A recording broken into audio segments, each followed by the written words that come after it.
जहां तक नजर जा रही है वहां तक सिर्फ कारें ही कारें नजर आ रही हैं। यह नजारा है ईरान की राजधानी तेहरान की सड़कों का। लोग तेहरान छोड़कर जल्द से जल्द बाहर निकलने की कोशिश में हैं, लेकिन आखिर लाखों लोगों की संख्या में लोग जा कहाँ रहे हैं और तेहरान छोड़ क्यों रहे हैं? तो इसका जवाब है इजराइल।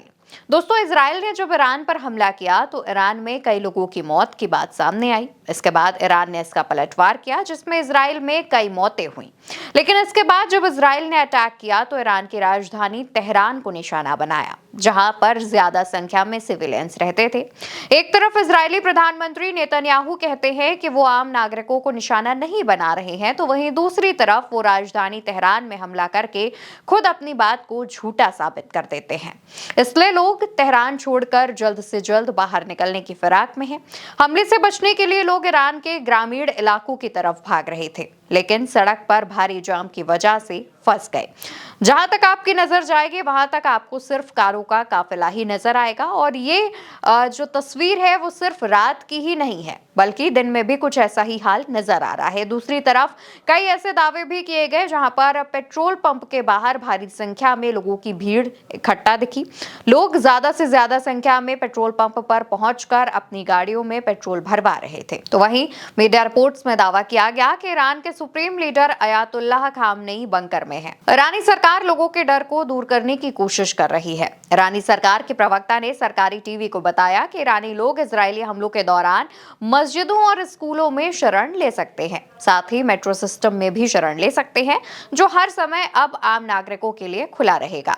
ईरान इजराइल वॉर के बीच राजधानी तेहरान में सुरक्षा व्यवस्था को लेकर के चिंताएं भी जताई जा रही हैं, जिस पर सरकार की तरफ से बताया गया कि शहर में खाने पीने की चीजें, दवाई, ईंधन और मूलभूत सुविधाओं की कोई कमी नहीं है। तेहरान में रह रहे भारतीय छात्रों को भी बाहर निकालने के लिए भारत सरकार ने ईरान सरकार से संपर्क किया। इसके साथ ही भारतीय सरकार की तरफ से एक पोस्ट जारी किया गया, यानी कि भारतीय सरकार की तरफ से एक एडवाइजरी भी जारी की गई, जिसमें लिखा गया, तेहरान में भारतीय छात्रों को दूतावास द्वारा की गई व्यवस्था के माध्यम से सुरक्षा कारणों से शहर से बाहर ले जाया गया है। परिवहन के मामले में आत्मनिर्भर अन्य निवासियों को भी विकासशील स्थिति को देखते हुए शहर से बाहर जाने की सलाह दी गई है। इसके अलावा कुछ भारतीयों को आर्मेनिया की सीमा के माध्यम से ईरान छोड़ने में मदद की गई है। दूतावास सभी संभव सहायता प्रदान करने के उद्देश्य से लगातार संपर्क में है। अस्थिर स्थिति को देखते हुए आगे भी सलाह जारी की जा सकती है। दोस्तों, भारत सरकार की तरफ से साफ साफ शब्दों में आदेश दिया गया है कि जिनके पास खुद के वाहन हैं, यानी कि गाड़ियां हैं, तो उनसे वो मदद लेते हुए किसी भी तरीके से आर्मेनिया पहुंचे या फिर किसी सुरक्षित स्थान पर भी जा सकते हैं। और दूसरी तरफ जो बाकी के भारतीय छात्र हैं जिनके पास किसी भी तरीके का ट्रांसपोर्ट माध्यम नहीं है, उनसे साफ शब्दों में कहा गया है कि वो ईरानी सरकार की मदद से आर्मेनिया बॉर्डर पर पहुंचे और आर्मेनिया देश से होते हुए उन्हें सुरक्षित भारत लाया जाएगा।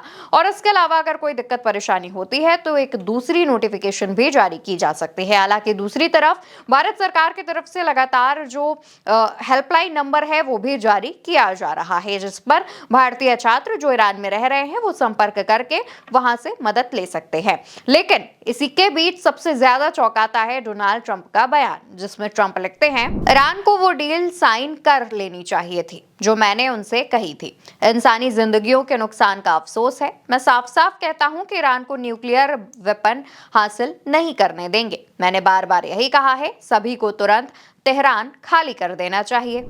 तो ट्रंप के इस बयान के बाद से लगने लगा कि क्या अब इजराइल के साथ मिलकर ट्रंप भी ईरान पर हमला कर सकता है। इस पर विदेशी मामलों के जानकारों से जब पूछा गया तो उनका कहना था कि अमेरिका ये गलती नहीं करेगा, क्योंकि अमेरिका के अटैक का जवाब ईरान दे सकता है और इस वजह से वो युद्ध में इजराइल को ही फंसने देगा। इजराइल और ईरान के बीच चल रहे इस युद्ध से पूरे मिडल ईस्ट में तनाव है और वर्ल्ड वॉर 3 का खतरा मंडराने लगा है। लेकिन जिस तरीके से इजराइल का साथ अमेरिका दे रहा है, उसके बाद से एक और सवाल उठता है कि लगातार डोनाल्ड ट्रंप जहां पर एक तरफ ये कह रहे हैं कि ईरान को वो डील साइन कर लेनी चाहिए थी और हम ईरान को न्यूक्लियर वेपन हासिल करने नहीं देंगे, तो वहीं दूसरी तरफ डोनाल्ड ट्रंप इजराइल को आम नागरिकों को निशाना बनाने से भी नहीं रोक रहा है। इससे डोनाल्ड ट्रंप के दोहरे चेहरे, दोहरे रवैये पर भी सवाल खड़े होते हैं। हालांकि जिस तरीके से ईरान के सिविलियंस को टारगेट किया जा रहा है, उससे ईरान की सरकार काफी नाराज है और वो लगातार इजराइल पर इस पर जवाबी अटैक भी कर रही है और तमाम बैलिस्टिक मिसाइलों से इसका जवाब दिया जा रहा है। हालांकि देखने वाली बात होगी कि तेहरान में जिस तरीके से इजराइल हमला कर रहा है, इसके पीछे की मंशा क्या सामने आती है। इस पूरी जानकारी पर आपका क्या कहना है, कमेंट बॉक्स में बताइएगा और उल्टा चश्मा यूसी को सब्सक्राइब करिएगा।